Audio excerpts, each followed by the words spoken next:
تخلقوا باخلاق اللہ، اللہ کے جو صفات ہیں، ایٹریبیوٹس ہیں، وہ اپنے اندر پیدا کرنا. اور سب سے بڑی صفت اللہ تعالیٰ کی ہے رحمان اور رحیم ہونا، جو شروع میں بتایا گیا ہے. رحمان رحیم معنی کیا ہے؟ یک طرفہ طور پر دوسرے کے بارے میں ویل وشر ہونا، یک طرفہ طور پر پازیٹیو مائنڈ کے ساتھ دنیا میں رہنا، ایک طرفہ طور پر اپنے سینے کو دوسروں کے لیے اچھے جذبات کا مسکن بنانا. تو کون خدا کا مطلوب ہے یہ تو آخر میں پتہ چلے گا، دنیا میں پتہ نہیں چل سکتا ہے. لیکن قرآن میں ایک سورہ ہے جس میں کہ رضی اللہ عنہم ورضوا عنہ، سورہ الفجر، اس میں ایک کرائٹیریا ملتا ہے ہمیں سورہ الفجر میں، کہ دو بات کہی گئی ہے کہ اللہ تعالیٰ جب کسی کو اچھے حالات دیتا ہے اس کو، تو وہ ہوتا ہے ابتلا کے لیے، آزمائش کے لیے، لیکن وہ اس کو اپنا فخر بنا لیتا ہے کہ خدا نے مجھے یہ دیا، خدا مجھے وہ دیا. تو آپ کو کچھ ملے اچھی چیز دنیا کی،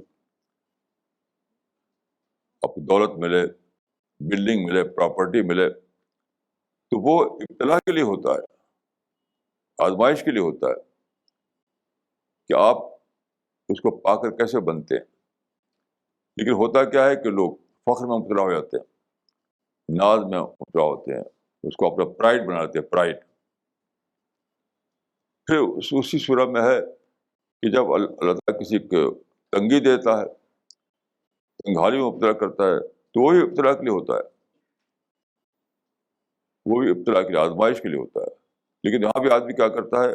غلط تاثر لیتا ہے، کہتا ہے دیکھو خدا نے مجھے بدحال کر دیا، کیسا خدا ہے، کسی کو اچھا دیا، کسی کو برا کر دیا، دیکھو فلاں فلاں کو ان کو یہ ملا ہوا ہے، اب یہ کچھ نہیں ملا.